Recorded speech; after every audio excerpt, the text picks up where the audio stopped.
하나님은 영이시니 예배하는 자가 영과 진리로 예배할지니라. 아멘.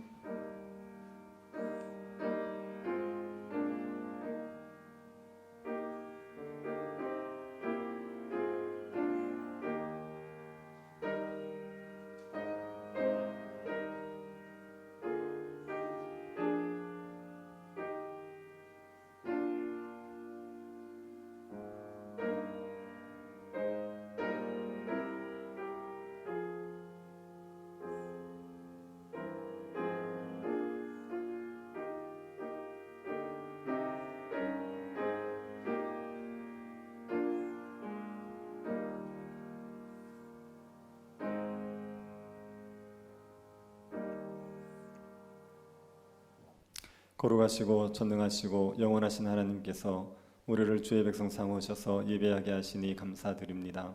저희들에게 하나님의 은혜가 필요합니다. 두려움과 염려에서 우리를 건져주실 하나님의 은혜가 필요하고 세상을 살아갈 수 있는 능력이 필요합니다.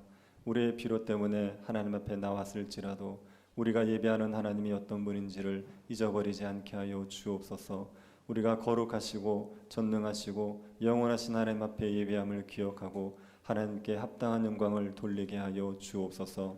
거룩하신 예수님 이름으로 기도드립니다. 아멘. 찬송가 19장 찬양하겠습니다.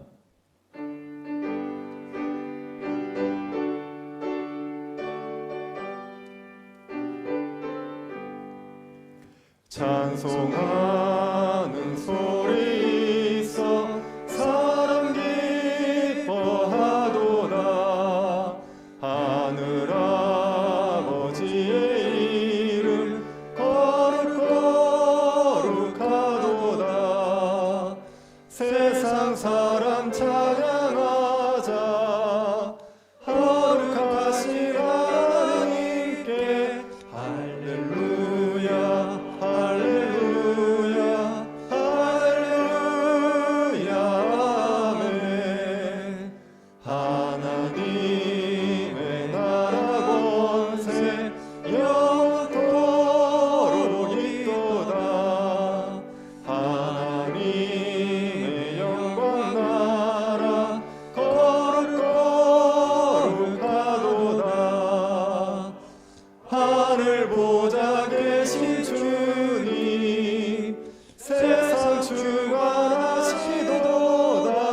할렐루야 할렐루야 할렐루야 아멘.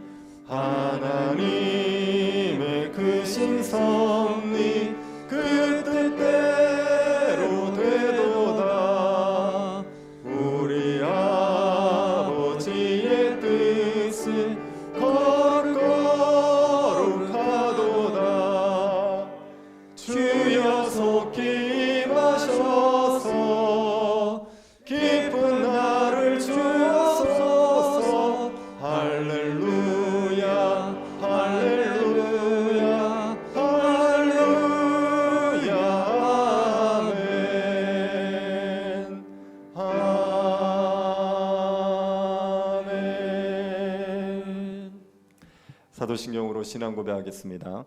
전능하사 천지를 만드신 하나님 아버지를 내가 믿사오며 그 외아들 우리 주 예수 그리스도를 믿사오니 이는 성령으로 잉태하사 동정녀 마리아에게 나시고 본디오 빌라도에게 고난을 받으사 십자가에 못 박혀 죽으시고 장사한 지 사흘 만에 죽은 자 가운데서 다시 살아나시며 하늘에 오르사 전능하신 하나님 우편에 앉아 계시다가 저리로서 산자와 죽은 자를 심판하러 오시리라. 성령을 믿사오며 거룩한 공예와 성도가 서로 교통하는 것과 죄를 사하여 주시는 것과 몸이 다시 사는 것과 영원히 사는 것을 믿사옵나이다. 아멘. 장경 장로님 기도하시겠습니다.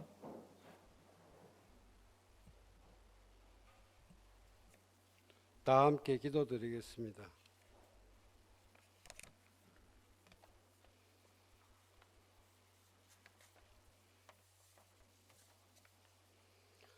하나님이 그 지으신 모든 것을 보시니 보시기에 심히 좋았더라.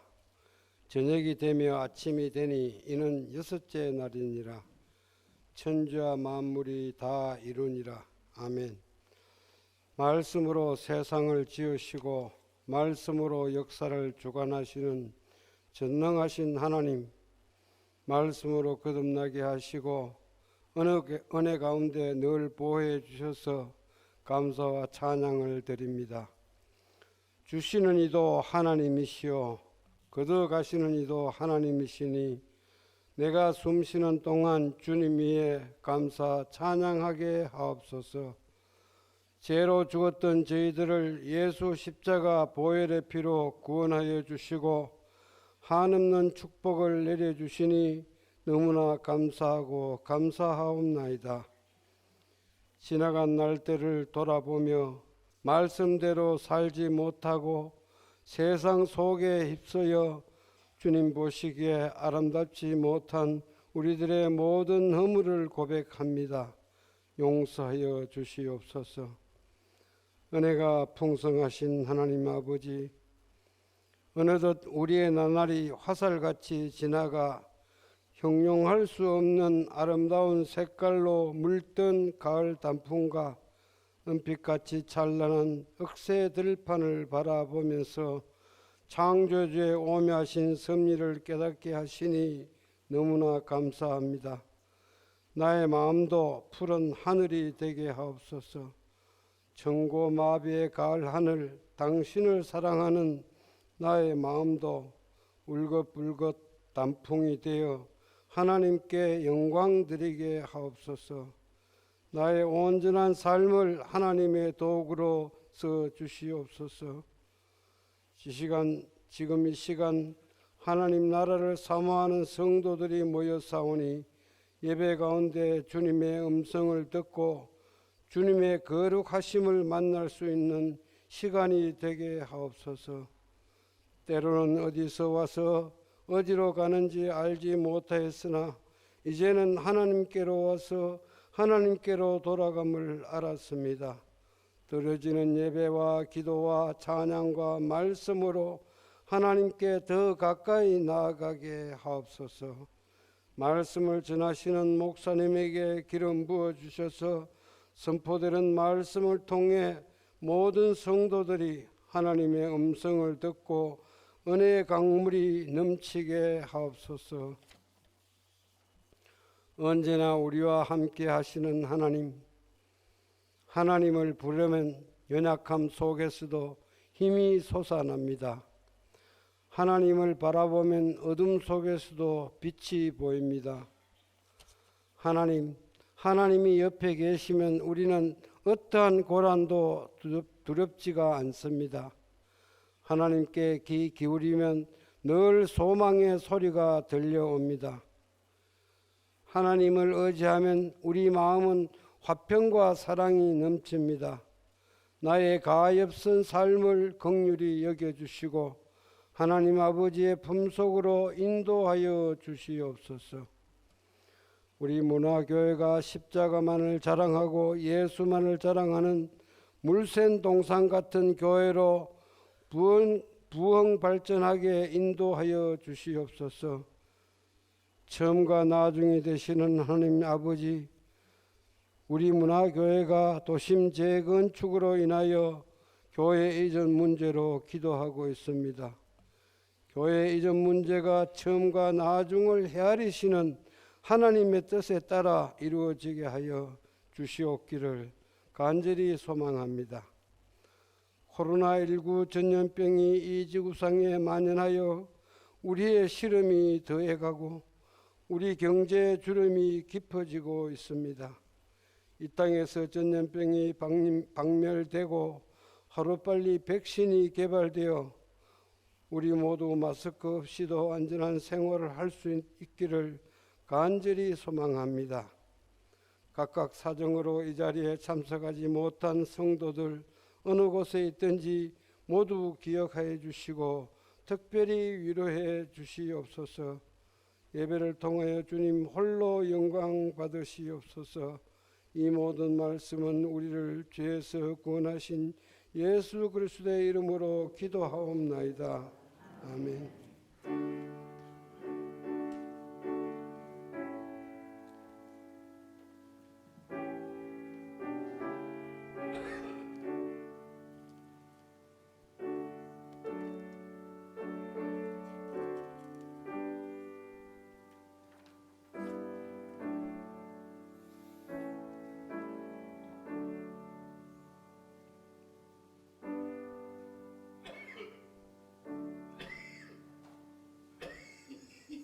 말씀을 보겠습니다. 마가복음 8장 22절부터 26절 말씀입니다. 8장 22절부터 26절입니다. 8장 1절부터 26절이 본문인데 22절부터 26절까지만 교독하도록 하겠습니다. 찾으셨으면 교독하겠습니다. 베스다 이름의 사람들이 맹인 한 사람을 데리고 예수께 나와 손대시기를 구하거늘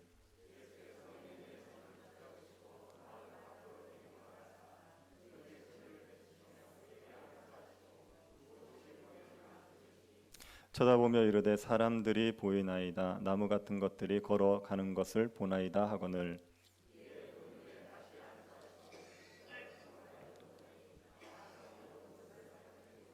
같이 보겠습니다. 예수께서 그 사람을 집으로 보내시며 이르시되 마을에는 들어가지 말라 하시니라. 아멘. 제가 신학교를 다닐 때 동계 어학 강좌라는 것이 있었습니다. 보통 대학교들이 3월 달에 개강을 하지 않습니까? 근데 신학대학원에 들어가면 1, 2월 달부터 동계 어학 강좌라는 것을 합니다. 그때 성경 원어인 히브리어와 헬라어를 가르쳐 주지요. 성경이 구약이 히브리어로 기록되어 있고 신약이 헬라어로 기록되어 있습니다. 그것을 신학생들이 배우는 기간을 한 2달 정도 가지게 됩니다. 신학생들은 언어에 대해서 거의 모르지요. 교회를 오래 다녀도 원어를 배울 기회는 없지 않습니까? 그래서 신학생들이 원어를 거의 모릅니다. 처음에 시작하는 게 알파벳부터 시작합니다. 우리나라로 치면 가나다라부터 시작하죠. 그러고 나서 문법을 좀 배우게 됩니다. 이걸 반드시 통과해야지만 이 과정을 통과해야지만 이제 이 졸업을 할 수가 있습니다. 그래서 반드시 있어야 되는 과목입니다. 거기서 원어를 배워보면 재밌습니다.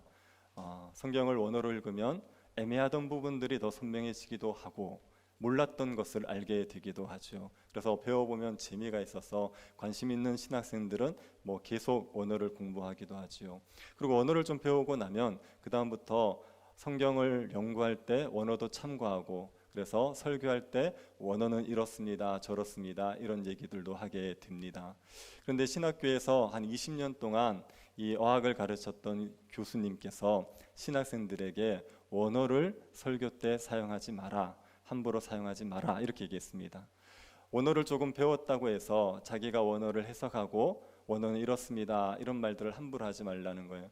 원어를 쓸 때는 반드시 권위 있는 성경 주석을 의지해서 이 원어를 사용해라 이렇게 얘기했습니다. 이유가 뭐냐면 신학생들이 원어를 좀 배웠다고 하더라도 그 지식이 정확하지 않습니다. 그 지식이 참 부족합니다. 그런데 그런 부족한 지식을 가지고 원어를 사용하다가 보면 잘못 해석할 수가 있는 거죠. 우리가 영어를 학교에서 10년 이상 배워도 영어를 읽고 말하는 게 쉽지 않지 않습니까?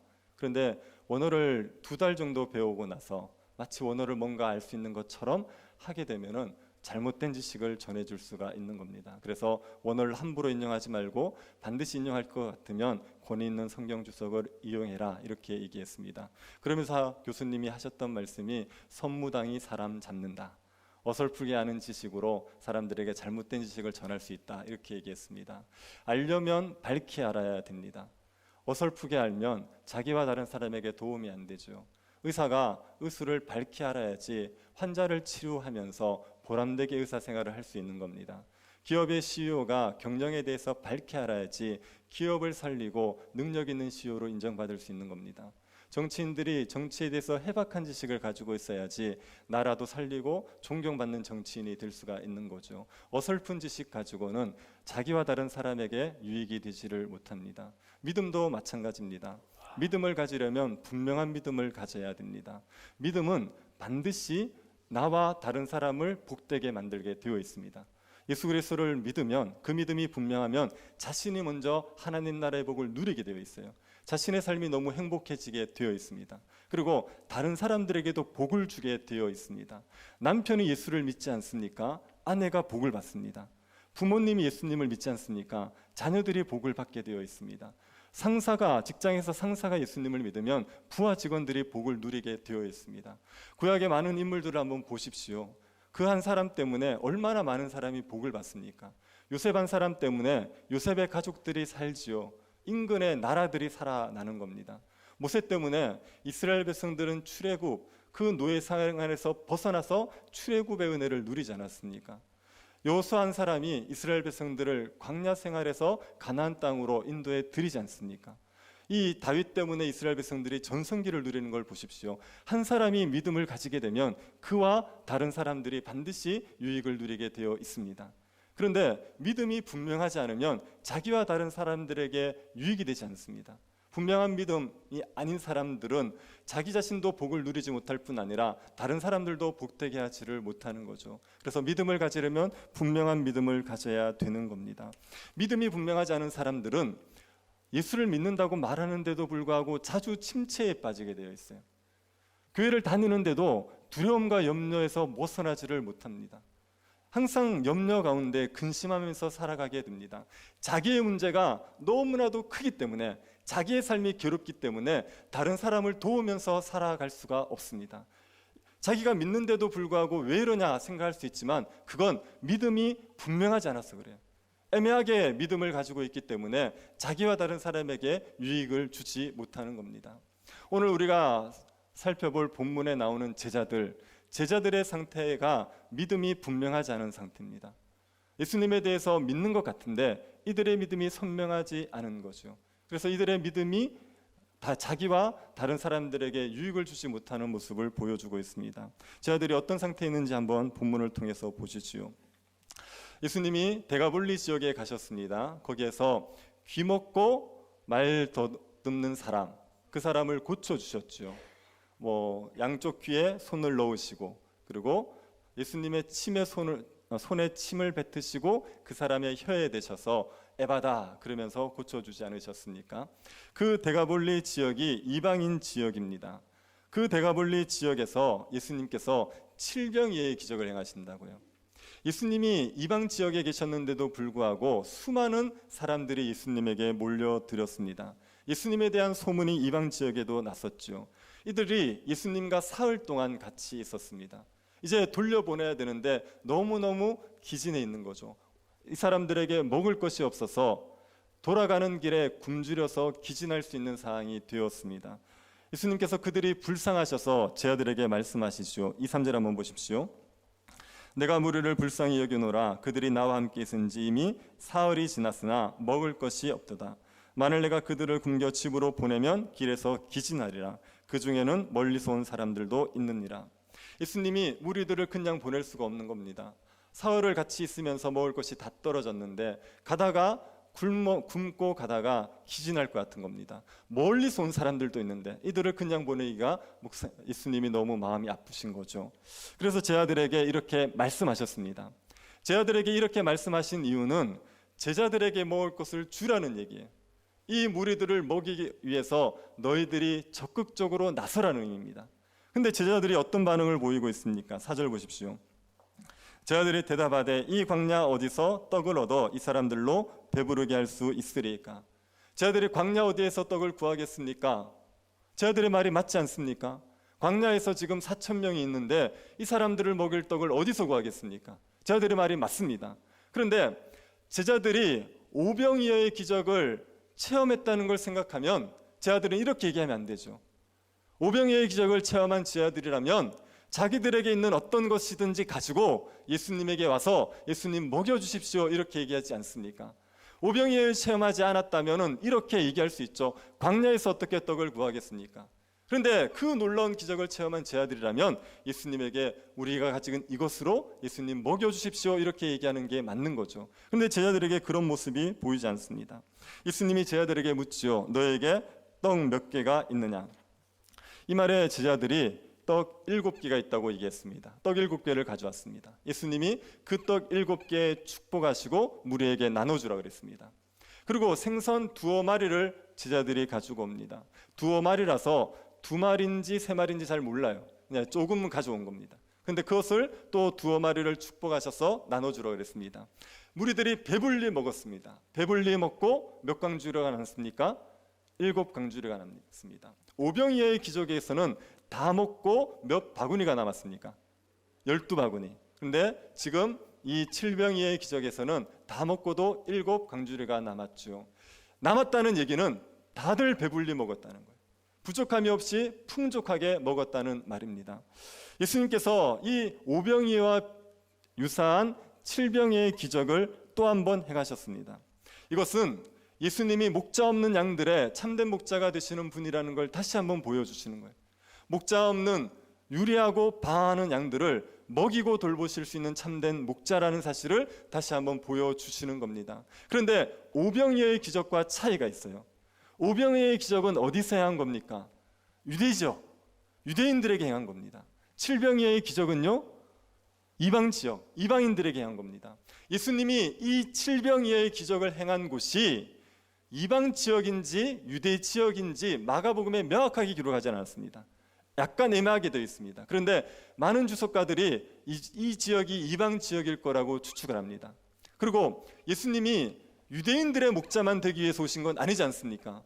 이방인들의 목자도 되기 위해서 오신 거죠. 그러니 예수님께서 유대인과 이방인들의 목자가 되신다는 것을 보여주기 위해서 칠병이어의 기적은 이방 지역에서 하셨다는 것을 우리가 충분히 생각해 볼 수가 있습니다. 예수님은 유대인이든 이방인이든 그 누구의 목자가 되셔서 그들을 배부르게 먹일 수 있는 메시아이십니다. 칠병이어의 기적이 이것을 우리에게 보여주고 있습니다. 자, 여러분 보시겠습니까? 예수님이 목자십니다. 그분을 따르면 배부르게 먹고 살 수가 있습니다. 하나님께서 주신 하나님 나라의 복을 풍성히 누리면서 살아갈 수가 있습니다. 유대인이든 이방이든 상관없이 그 누구라도 예수 그리스도를 목자로 삼고 따르면 풍성한 하나님 나라의 복을 누리게 됩니다. 이 칠병이어의 기적을 행하고 나서 예수님이 어디로 가시냐면 달마누다 지방으로 가십니다. 달마누다 지방은 이스라엘 땅인데 어딘지를 몰라요. 어느 지역인지 정확히 모릅니다. 그런데 이 지역이 유대인 땅이라는 것을 알 수 있는 이유는 달마누다 지방에 갔을 때 바리새인들이 예수님을 찾아왔거든요. 그러니 바리새인들이 있으니까 이 지역은 유대 지역인 겁니다. 그 지역에 갔을 때 바리새인들이 예수님을 찾아오죠. 그리고 예수님에게 하늘로부터 오는 표적을 구하게 됩니다. 우리에게 하늘로부터 오는 표적을 보여주십시오. 이렇게 보여줘라 이렇게 얘기하지요. 바리새인들이 예수님에게 하늘로 오는 표적을 구하는 이유가 뭔지 아십니까? 예수님이 행하시는 일들을 보면서 당신이 이런 일을 할 수 있는 권위가 있다는 걸 우리에게 증명하라는 거예요. 예수님이 무슨 일을 행하셨습니까? 안식일 날 한편 손 마른 자를 고치시는 거예요. 그리고 예수님이 중풍병자에게 내 죄 사함을 받았다 이렇게 얘기하시는 겁니다. 바리새인들의 음식 규례가 있는데 이 바리새인들의 전통이 하나님의 계명을 거스린다고 얘기하는 거예요. 이런 얘기들을 하는 그 예수님에게 당신이 이렇게 말할 수 있는 권위를 증명해봐라. 당신이 메시아라고? 당신이 하나님이 보낸 메시아라고? 그러면 하나님이 보낸 메시아라는 것을 하늘로부터 오는 표적, 그 메시아됨을 명확하게 드러낼 수 있는 표적을 우리에게 보여봐라 이렇게 요구하고 있는 겁니다. 예수님께서 이 바리새인들의 요구에 어떤 반응을 보이십니까? 12절 한번 보십시오. 예수께서 마음속으로 깊이 탄식하시며 이르시되 어찌하여 이 세대가 표적을 구하느냐 내가 진실로 너에게 이르노니 이 세대의 표적을 주지 아니하리라 하시고, 예수님께서 마음속으로 깊이 탄식하셨죠. 여기 탄식하셨다는 이 단어는 성경에서 딱 한 번밖에 나오지 않습니다. 그래서 이 단어가 정확히 어떤 의미인지를 알기 어려워요. 근데 여기에 탄식한다는 단어와 유사한 단어가 7장에서 한 번 더 나오게 됩니다. 7장 34절 한번 보십시오. 하늘 우러러 탄식하시며 그에게 이르시되 에바다 하시니 이는 열리라는 뜻이라. 여기도 탄식한다는 단어가 나오지요. 그래서 우리의 성경으로 보면 두 개가 같은 단어처럼 보이지만 원어는 약간의 차이가 있습니다.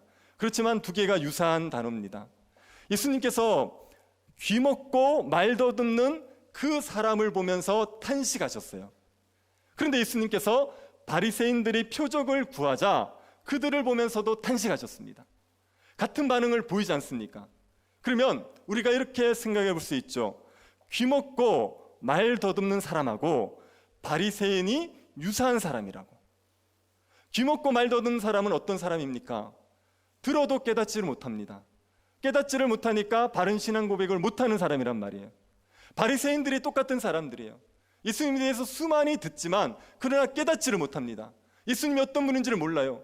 그래서 예수님에 대해서 바르게 신앙 고백을 못하는 사람들입니다. 그들을 보면서 예수님이 탄식을 하시는 거예요. 이 탄식은 어떤 감정이겠습니까?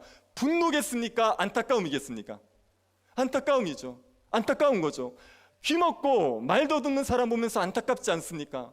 그것처럼 똑같이 이 바리새인들, 아무리 예수님에 대해서 듣지만 깨닫지도 못하고 바르게 신앙 고백도 못하는 이들을 보면서 안타까움에 탄식을 하시는 겁니다. 그리고 이들이 예수님에게 표적을 구한 걸 책망하셨어요. 이 세대가 표적을 구하는데 그거 잘못됐다 이렇게 얘기하시는 거예요. 여러분, 표적을 구하는 자체가 잘못된 건 아닙니다. 하나님은 하나님을 믿기 위해서 표적을 구하는 걸 싫어하거나 그 자체를 정죄하지 않으세요. 구약에 표적을 구했던 유명한 사람이 있습니다. 누구? 기드온요. 기드온이 미디안과의 전쟁을 앞두고 나서 표적을 구하지 않습니까? 전쟁에서 이기게 하실 거면 양털에 표적을 달라는 거예요. 다른데 이슬이 내리지 않고 양털에만 내리게 해주십시오. 양털에만 이슬이 내리고 다른데 내리지 않게 해주십시오. 이렇게 표적을 구했습니다. 그걸 가지고 하나님이 책망하지 않으시죠? 그걸 들어주신단 말이에요. 그리고 이사야 선지자는요, 아하스라는 왕에게 표적을 구하라 그랬어요. 그런데 안 구하니까 책망을 합니다. 그래서 표적을 구하는 자체가 문제가 아닙니다. 근데 예수님께서 이들에게 책망을 하십니다. 이유가 무엇이겠습니까? 표적을 구하는 그들의 동기가 잘못되어 있어요. 그들의 표적을 구하는 마음 자체가 잘못되어 있습니다. 11절 한번 보십시오. 바리새인들이 나와서 예수를 힐난하며 그를 시험하여 하늘로부터 오는 표적을 구하거늘. 바리새인들은 왜 표적을 구했습니까? 예수님을 힐난하면서 시험하기 위해서. 힐난한다는 게 시비를 건다는 거예요. 예수님을 테스트하는 겁니다. 지금 바리새인들은 예수님이 메시아라는 걸 믿고 싶어서 표적을 구하는 게 아닙니다. 예수님이 하나님의 아들이라는 사실을 믿고 싶은데 안 믿어져서 표적을 구하는 게 아니라 예수님에게 시비를 걸고 싶은 거예요. 예수님을 테스트해서 예수님이 메시아가 아니라는 걸 증명해내고 싶은 겁니다. 예수님이 자기가 메시아라고 얘기하는데 하늘로 오는 표적을 한번 보여봐라. 이걸 못하면 너는 메시아 아니다. 이렇게 예수님의 메시아됨을 부정하고 싶어서 이 표적을 구하고 있는 겁니다. 이게 잘못된 거예요. 여러분, 도마도 예수님의 부활의 소식을 듣고 못 믿죠. 못 믿어서 뭐라 그럽니까? 내가 그 손에 손가락을 넣어보고 뭐 장자국에 손을 넣어보고 믿겠다 그랬잖아요. 근데 예수님이 나타나지 않습니까? 그리고 넣어봐라 이렇게 얘기했잖아요. 예수님이 도마가 그렇게 얘기하는 데 대해서 책망하지 않는다고요. 도마는요, 믿고 싶은데 안 믿어지는 거예요. 그래서 믿을 수 있는 표적을 구하는 겁니다. 이런 건 하나님께서 들어주실 수 있죠. 그런데 믿을 마음 자체가 없어요. 믿을 마음 자체가 없이 시비를 걸고 트집을 잡고 싶은 거예요. 그런 거에 대해서 하나님께서 예수님이 책망을 하신 겁니다. 예수님이 표적을 안 보여주셨습니까? 바리새인들이 아무것도 못 봤습니까? 얼마나 많은 걸 봤습니까? 중풍병자를 예수님이 그들이 보는 앞에서 고쳐내지 않았습니까? 한편 손 마른 자들을 고쳐내셨단 말이에요. 귀신을 쫓아냈습니다. 이걸 본 바리새인들이 뭐라고 얘기합니까? 귀신을 쫓아내니까 바알세부를 힘입어서 귀신을 쫓아냈다 이렇게 얘기했어요. 성령의 능력으로 쫓아내는 귀신을 쫓아낸 건데도 바알세부를 힘입어서 귀신을 쫓아냈다고 말하면서 온갖 트집을 찾아서 안 믿었습니다. 그래놓고 이제 와서 또 표적을 구하는 거예요. 하늘로부터 내려오는 표적을 보여봐라. 지금 이게 하늘로부터 내려오는 표적이라는 게 어떤 건지 정확히인지 몰라요. 뭐 이렇게 해석하는 사람들도 있습니다. 메시아라고 얘기했지 않습니까? 유대인들이 생각하는 메시아는 다윗의 왕국을 이룰 메시아거든요. 그러니까 세상의 모든 나라를 심판하고 우리나라를 다윗 왕국처럼 한번 만들어봐라 이렇게 요구했을 수 있어요. 자기들의 원하는 방식의 이 표적을 요구하면서 이걸 안 해주면 당신은 메시아가 아니라고 얘기하면서 예수님을 부정하려는 거예요. 그래서 예수님께서 그들을 책망하시는 겁니다. 그들이 악한 세대라고 책망을 하시는 겁니다. 그리고 더 이상 표적을 보여주지 않겠다고 얘기하셨습니다. 예수님이 그 바리새인들을 떠나십니다. 그러고 나서 배를 타고 가시죠. 배를 타고 가시면서 제 아들에게 배를 타고 달마누다 지방에서 벳세대 지역으로 갑니다. 벳세대 지역은 예수님의 제자인 베드로, 안드레, 빌립의 고향이에요. 여기도 유대 땅입니다. 그 벳세대 고향으로 가는 겁니다. 가시면서 제 아들에게 경고를 하십니다. 15절 한번 보십시오. 예수께서 경고하여 이르시되 삼가 바리새인의 누룩과 헤롯의 누룩을 주의하라 하시니, 배를 타고 가시면서 제 아들에게 바리새인의 누룩, 그 다음에 헤롯의 누룩을 주의해라 이렇게 얘기했습니다. 누룩이라는 것은 떡이나 술을 만들 때 사용하는 발효제지요. 누룩은 전체를 변화시키는 영향력이 있습니다. 그래서 이 누룩은 긍정적으로 사용되기도 하고 부정적으로 사용되기도 합니다. 누룩이 긍정적으로 사용될 때는 전체를 좋게 변화시키는 선한 영향력을 의미합니다. 그런데 누룩이 부정적으로 사용될 때는 전체를 부패시키는 죄, 악을 얘기할 때 누룩 이렇게 이야기합니다. 누룩을 여러분 혹시 가정에 대한 지식이 있는 분들은 제 말이 틀리면 나중에 교정해 주십시오. 제가 책에 보니까 이렇게 되어 있었습니다. 누룩은 곡식 가루를 발효시켜 만든답니다. 그런데 이거를 어느 정도 숙성시켜서 잘 숙성되었을 때 넣으면 전체를 이제 부풀게 만들죠.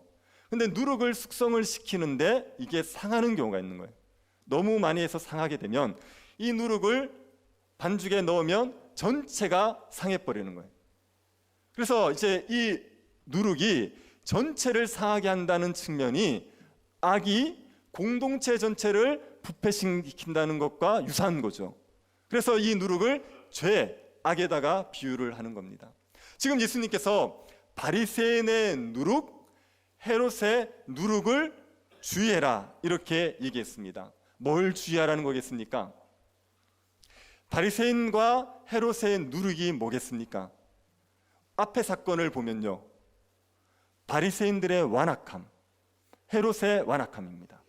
예수님의 메시아 되심을 믿지 않고 완악하게 대적하는 거예요. 이게 바리새인과 헤롯의 누룩입니다. 이들은 지도자들입니다. 종교 지도자들이고 정치 지도자들이란 말이에요. 이 지도자들이 예수님에 대해서 대적을 하면 그를 따르는 백성들도 예수님을 대적하기가 쉽겠죠. 우리 교회가 대한예수교 장로회 총회에 속해 있습니다. 근데 교단에서 어떤 교회나 단체를 이단으로 지정하지 않습니까? 그러면 성도들이 그 단체나 교회와 교류하지 않습니다. 교류하지 못하죠. 그 이단으로 지정된 교회에 갈 사람이 없습니다. 그러니까 지도자들이 이단으로 규정을 해버리면 그 따르는 사람들이 영향을 받게 되어 있어요. 예수님께서 바리새인의 누룩과 헤롯의 누룩을 주의하라고 얘기하시는 것은 이 종교 지도자들, 정치 지도자들의 이 완악함에 영향을 받지 않도록 조심해라 이렇게 얘기하시는 겁니다. 바리새인들과 헤롯이 예수님을 대적하는 이유가 뭐죠? 예수님의 메시아됨을 부정하는 이유가 뭐겠습니까? 이건 그들의 기득권 때문에 그래요. 바리새인들은 종교 지도자들입니다. 그런데 예수님께서 그 바리새인들의 전통을 다 부정한단 말이에요. 바리새인들이 자신들의 전통으로 하나님의 계명을 어기는 자들이라고 말한단 말입니다. 그게 싫은 거죠. 헤롯은 자신의 정치적인 입지가 예수님 때문에 줄어드는 게 싫은 겁니다.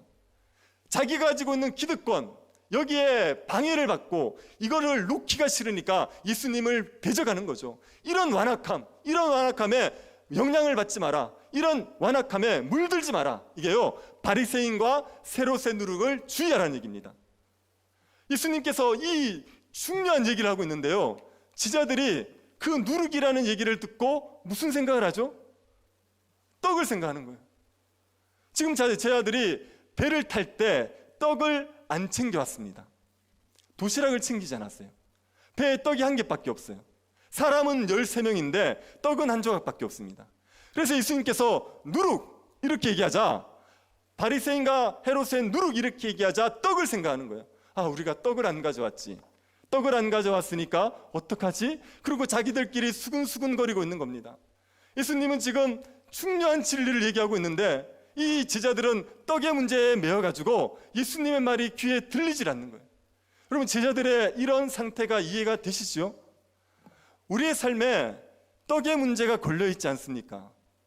내일 모레 전세금을 올려줘야 됩니다. 안 그러면 집을 나가야 돼요. 그런 상황이 되면요, 예배당에 앉아 있으면 설교할 때 바리새인의 누룩, 헤롯의 누룩 그러면 아무것도 귀에 들리지 않습니다. 아이가 등록금을 해야 하는데 등록금이 없어요. 등록금 걱정이 가족해 보십시오. 그런데 앉아서 뭐 우리의 의가 어떻고 하나님 나라가 어떻고 이렇게 예배도 아무 소리 들리지 않아요.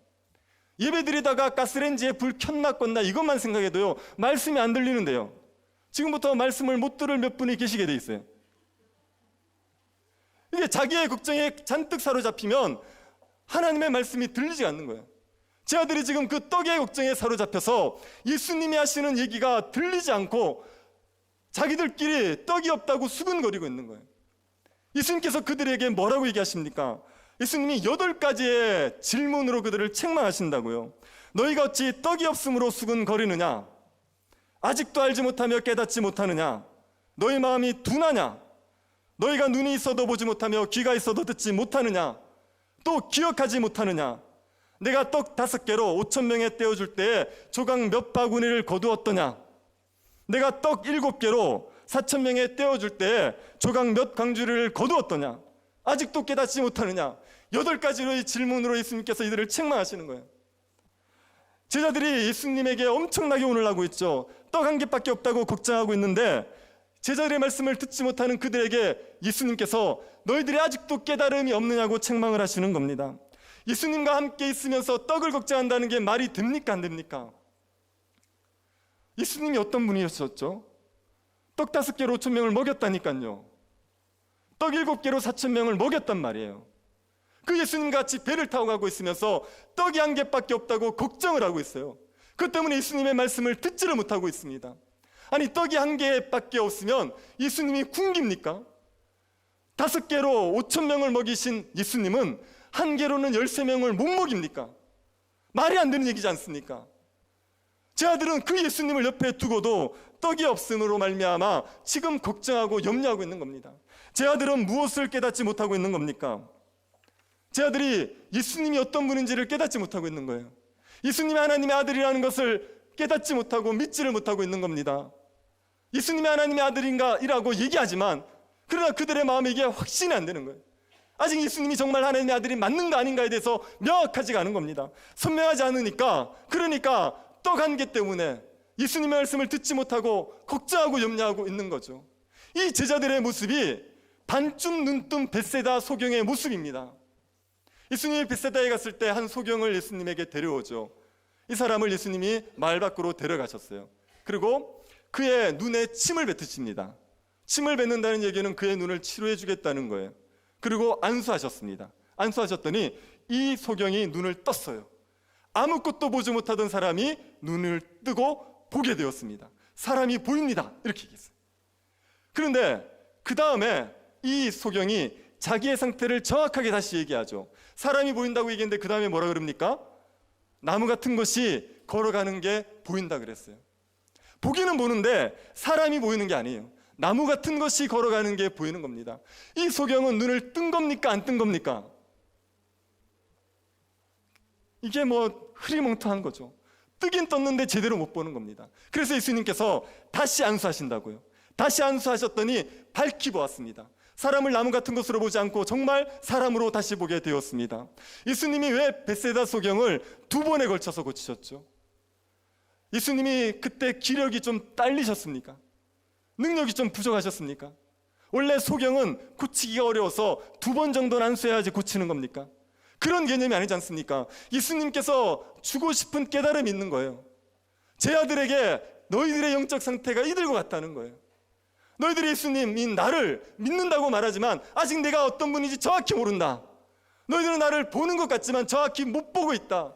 너희들에겐 다시 한번 안수가 필요하다. 다시 한번 안수를 받아 그래야지 밝히 보아야 된다. 예수 그리스도가 어떤 분인지를 명확하게 이해해야 된다. 이걸 교훈하고 싶은 겁니다.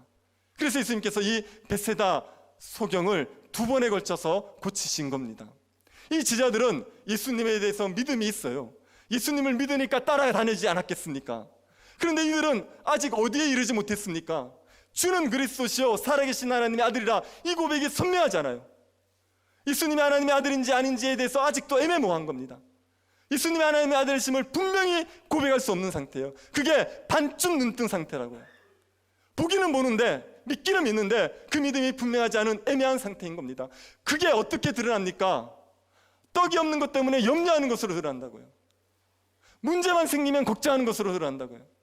삶의 문제 때문에 불안해하고 두려워해서 예수 그리스도의 말씀을 듣지 못하는 그런 상태가 반쯤 눈뜬 상태인 걸 보여주고 있는 겁니다.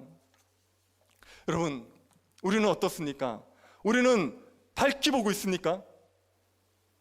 아무도 보는 사람이 없군요. 듣는 사람도 없는 거 아닙니까? 여러분, 밝히 보고 있습니까?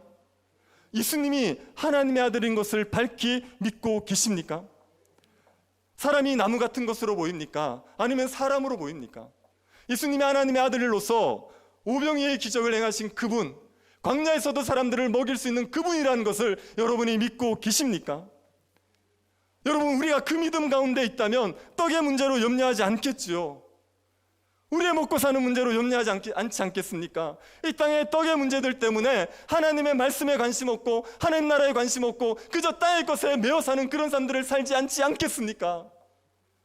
예수님을 믿는다고 말하면서도 여전히 떡의 문제만 생기면 염려와 불안에 사로잡혀서 아무것도 못하고 있다면 그게 무슨 예수님을 믿는 겁니까? 오병이의 기적을 행하신 예수님을 믿습니까? 반항하시는 거죠. 오병이의 기적을 행하신 예수님을 믿습니까? 이걸 믿는데 왜 떡의 문제가 걱정이 되냐고요. 질병의 기적을 행하셨다면서요. 떡 7개만 있으면 4,000명 먹인다면서요. 예수님 광야에서 그 많은 사람을 먹였다는 건 아멘하면서 왜 우리 가족 몇 사람은 못 먹일 것처럼 걱정하십니까? 그게 눈을 뜬 겁니까? 그게 눈을 뜨고 정말 예수를 바로 보고 있는 겁니까? 예수를 믿어서 누리는 복은, 하나님 나라의 복은 의와 평강과 희락이라고 말하지 않았습니까? 평강과 희락이 우리가 누리는 복이란 말이에요. 왜 우리가 평강을 누립니까? 예수님을 믿으면 예수님께서 우리에게 쌓을 곳이 없도록 곡식을 넘치도록 주시기 때문에요. 우리의 창고에 쌓을 곳이 없도록 많은 것들을 쌓아주시기 때문에 우리가 평강을 누립니까? 성경 어디에 그걸 약속하셨습니까? 우리에게 약속하신 건 일용할 양식이에요. 내가 일용할 양식은 반드시 주겠다, 이걸 약속하셨단 말이에요. 나에게 지금 내일 먹을 양식은 없지만 주님이 일용할 양식을 공급해 주실 것 같다는 이 믿음 때문에 우리가 평강을 누리는 거 아닙니까? 우리에게 환난이 없을 거라고 약속하셨습니까? 어떤 어려움도 없게 해주고 안전하게 꽃길만 걷게 해주겠다고 약속하셨습니까? 주님이 나를 따르려면 십자가를 지라고 하셨어요. 우리에게 환난이 있다고 하셨어요. 예수를 안 믿었으면 없을 환난이 예수를 믿으면 생길 거라고 얘기하셨단 말이에요. 우리에게 약속하신 건 뭐냐면 환난이 오면 피할 길을 주겠다는 거예요. 우리가 감당하지 못할 환난은 허락도 하지 않겠다는 겁니다. 이 땅의 환난보다 말할 수 없는 영광을 주시겠다는 약속을 주셨어요. 이것 때문에, 이 믿음 때문에 우리가 평강을 누리고 살아가는 겁니다. 예수를 믿음으로 말미암아 이 의와 평강과 희락을 누릴 수 있는데 그 믿음이 분명하지 않으면 매일 떡의 문제에서 못 벗어난다고요. 그 믿음이 분명하지 않으면 내 삶의 문제에, 염려에 사로잡혀서 불안하고 두려워하고 근심하면서 살아가는 겁니다. 그게 예수를 믿는다고 말할 수 있겠습니까? 저를 다시 한번 보십시오. 여러분, 정말 예수님이 하나님의 아들이신 걸 믿습니까? 선명하게 믿으십니까? 나무 같은 것으로 보이지 않고 예수님이 그저 좀 능력 있는 어떤 위대한 분으로 보이지 않고 예수님이 정말 하나님의 아들로 믿어지십니까? 그 믿음을 가지셔야지, 그래야지 하나님 나라의 복을 누릴 수가 있습니다. 혹시 아직 반쯤 눈뜬 상태면요, 다시 여러분이 하셔야 될 2가지 일이 있습니다. 여러분이 아직도 예수님에 대해 선명한 믿음이 없으시면 2가지를 하셔야 됩니다. 첫 번째, 여러분의 상태를 인정하십시오. 솔직하게 얘기하십시오. 예수가 안 믿어진다고 얘기하십시오. 교회를 10년, 20년 다녔는데 내가 교회에 집사고 장로고 권사인데 그런데 어떻게 예수를 안 믿는다고 말하느냐?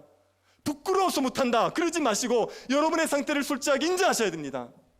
이 소경이, 벳세다 소경이 잘한 게 뭐냐면 자기의 상태를 정확하게 얘기한 거예요. 나무 같은 것이 보인다, 여기에서 그치고 돌아갔으면 끝나는 거예요. 그런데 자기는 명확하게 못 보고 있습니다. 아직 희미하게 보고 있습니다. 자기의 상태를 얘기하는 거예요. 그렇게 여러분의 상태를 얘기하셔야 돼요.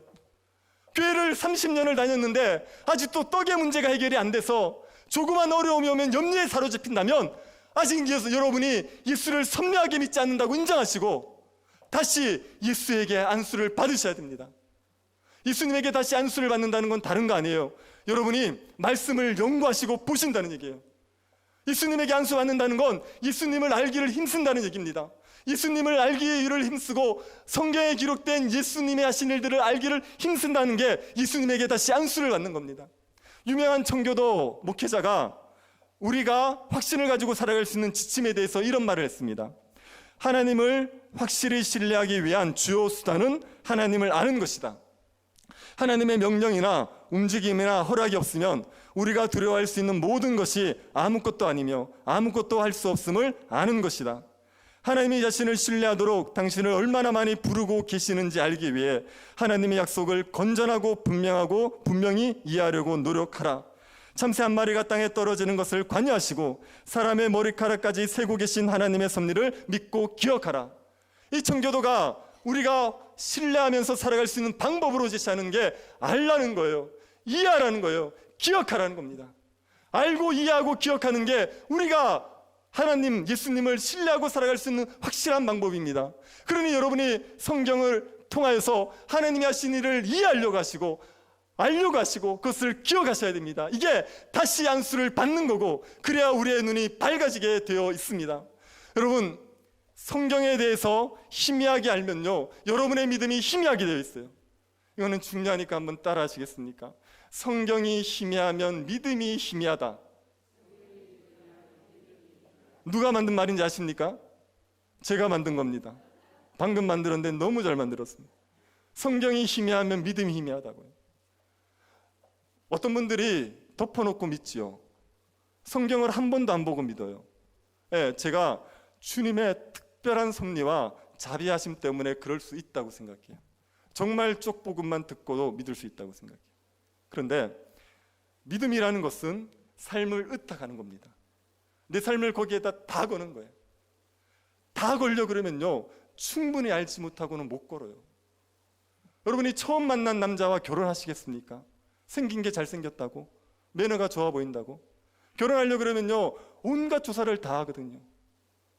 다 조사하고, 이 사람과 삶을 함께 하고 싶다, 이런 확신이 들 때 하는 거 아닙니까? 예수를 믿는다는 건 삶을 의탁하는 거란 말이에요. 나의 전 존재를 거기에다 걸어야 되거든요. 그런데 어떻게 대충 알고 우리의 삶을 걸 수 있겠습니까? 성경 한 번을 제대로 연구하지 않고 제대로 읽어보지도 않고 어떻게 거기에 전 존재를 다 건다고 말할 수가 있겠습니까? 예수 그리스도의 복음을 듣고 정말 구원을 얻을 수 있을지는 몰라도 말씀을 풍성히 알지 못하는 사람이 하나님 나라의 복을 충만히 누리고 살아가는 방식이 없습니다. 그럴 수가 없습니다. 성경을 풍성히 아셔야 돼요. 레위기도 하시고 선지서도 하시고 서신서도 하셔야 됩니다. 그냥 듣기 좋은 얘기만 듣는 게 아니라 성경을 꼼꼼하게 이해하시고 성경을 풍성히 아셔야지 하나님의 나라를 풍성히 누리며 살아갈 수가 있습니다. 그러니 다시 안수를 받으십시오. 말씀에서 멀어진 삶에서 돌아오셔야 됩니다. 잡다한 것들을 좀 끊으시고 성경에 여러분의 삶을 좀 들이셔서 하나님의 말씀을 알기를 힘쓰셔서 하나님의 나라가 얼마나 풍요로운지, 그분이 얼마나 전능하신지, 그분이 얼마나 우리를 책임질 만한 분이신지를 깨닫기를 힘쓰셔야 됩니다. 그래야 그 믿음 가운데서 하나님의 나라의 복을 풍성히 누릴 수가 있습니다. 제가 교육전도사를 할 때요, 사역을 5년 정도 첫 사역지를 했었는데 5년 내내 제가 얼마나 두려움 가운데 시달렸는지 몰라요. 저의 가장 큰 두려움은 뭐였냐면요, 저 때문에 부서가 망할까, 이게 제일 두려웠어요. 애들이 저 때문에 오지 않으면 어떻게 하나, 우리 부서가 저 때문에 침체가 되면 어떻게 하나, 그게 제일 걱정이었어요. 그래서 5년 동안 두려움과 근심 가운데 사역을 했습니다. 그리고 5년을 끝났죠. 그리고 돌아보니까요, 저 때문에 망하지 않았어요. 저 때문에 이상해지는 게 아니고요, 하나님의 자비하심 때문에 다 됐어요. 그러니까 제가 괜한 걱정을 했던 거예요.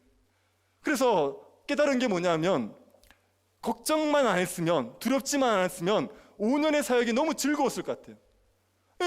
나 맡겨버리고 주님 알아서 하실 거야, 그리고 맡겨버리고 즐기면서 걸어올 수 있는 길을 염려와 두려움에 사로잡히니까 정말 힘들게 꾸역꾸역 걸어온 거예요. 여러분의 인생은 어떻습니까? 지금까지 여러분이 염려했던 것들이 그대로 된 게 많습니까? 여러분이 망할 것 같았는데 그래서 망하셨습니까? 하나님이 어떻게든 은혜를 베풀지 않으셨습니까? 지금까지 지내온 게 다 하나님의 은혜죠. 그 하나님께서 여러분의 삶을 책임져 주실 걸 믿어버렸으면 그 고난을 그냥 웃으면서 지나올 수 있는 거예요. 근데 그걸 못 믿으니까, 하나님을 신뢰하지 못하니까 자꾸 두려워하고 염려하고 살아가는 겁니다. 밤낮 떡의 문제 가문에 매여가지고 하나님께서 우리에게 주신 풍성한 복들을 누리지 못하고 두려움과 염려 가운데 살아가는 겁니다. 그러지 마시고 눈을 뜨십시오. 지금 몇 분이 끝까지 감고 계셔서 너무 한탄스럽습니다. 눈을 뜨십시오. 예수 그리스도를 밝히 보셔야 됩니다. 그리고 믿음을 가지셔야 됩니다. 믿음을 가지셔서 그분이 하나님의 아들이시고 우리의 목자가 되셔서 얼마든지 우리를 책임지실 것을 믿으시고, 이 삶을 두려움과 염려 가운데 살아가지 마시고 감사하면서 주님과 동행하시고 평강과 기쁨을 누리는 그런 복된 성도들 될 수 있기를 간절히 바랍니다. 자비하신 하나님, 저희에게 복음을 들려주셔서 감사드립니다. 복음을 듣고 분명한 믿음에 이르게 하여 주옵소서. 우리의 모호한 믿음을 분명하게 해주셔서 하나님 나라 복을 누리면서 살아가게 하여 주옵소서. 수많은 염려와 두려움에 시달리고 있는 우리들이 믿음으로 평강과 기쁨을 누릴 수 있도록 은혜 베풀어 주옵소서. 걸어가신 예수님 이름으로 기도드립니다. 아멘. 453장 부르시면서 봉헌하겠습니다.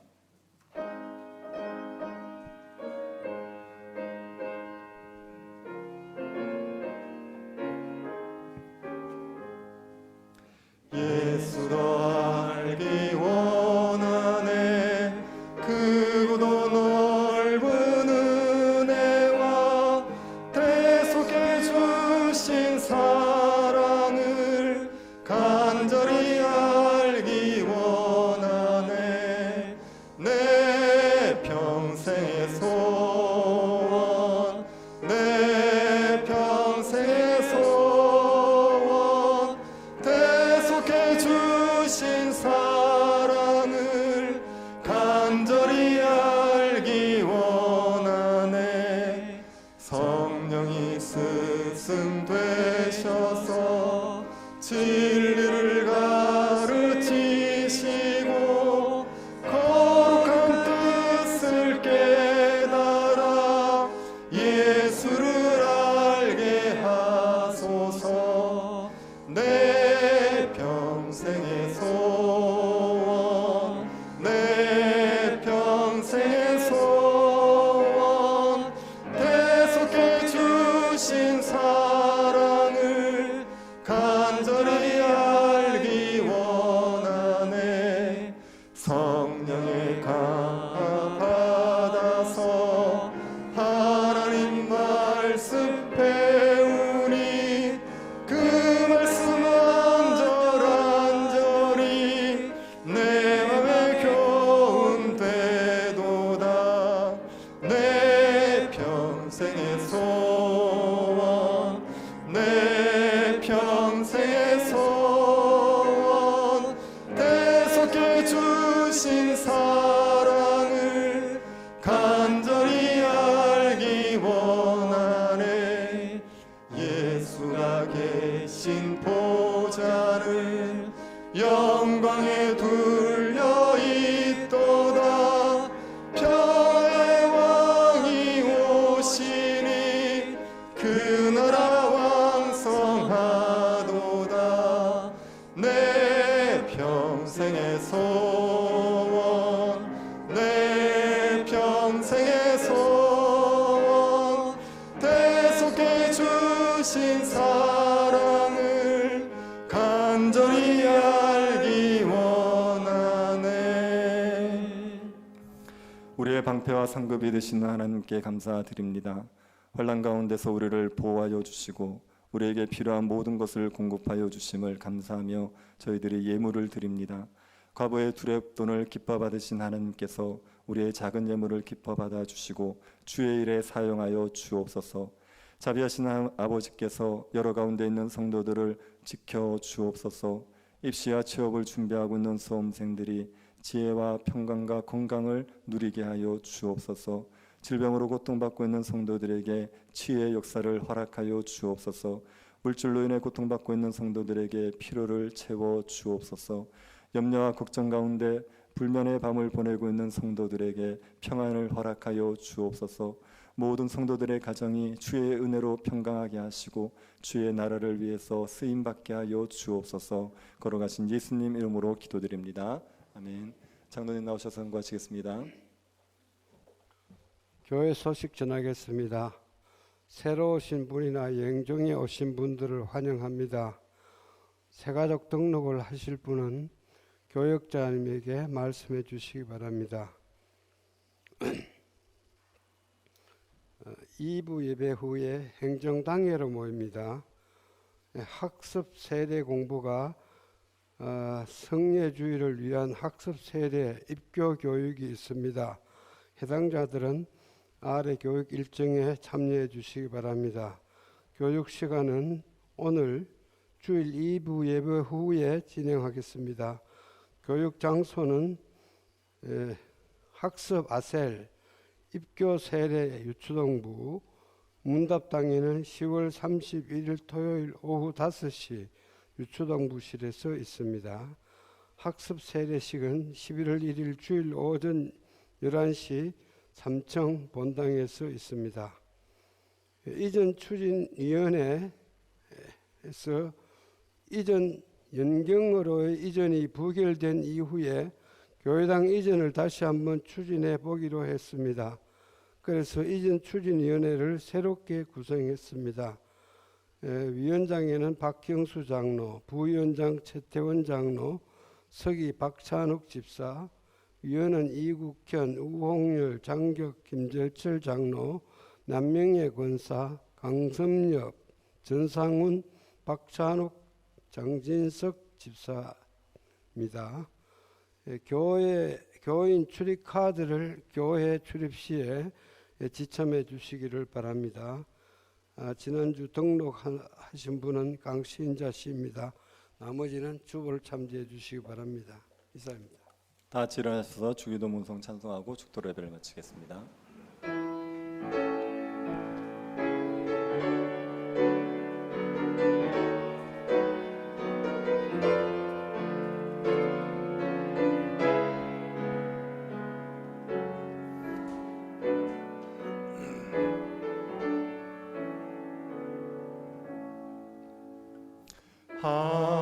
하늘에 계신 아버지 이름 거룩하사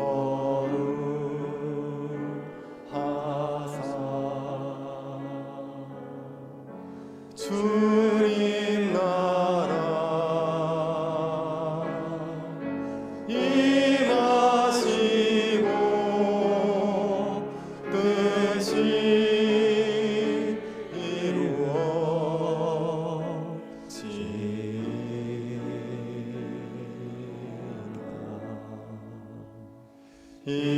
일용할 양식 주시고 우리들의 큰 죄 다 용서하옵시고 또 시험에 들게 마시고 악에서 구원하소서. 주의 나라 주의 권세 주의 영광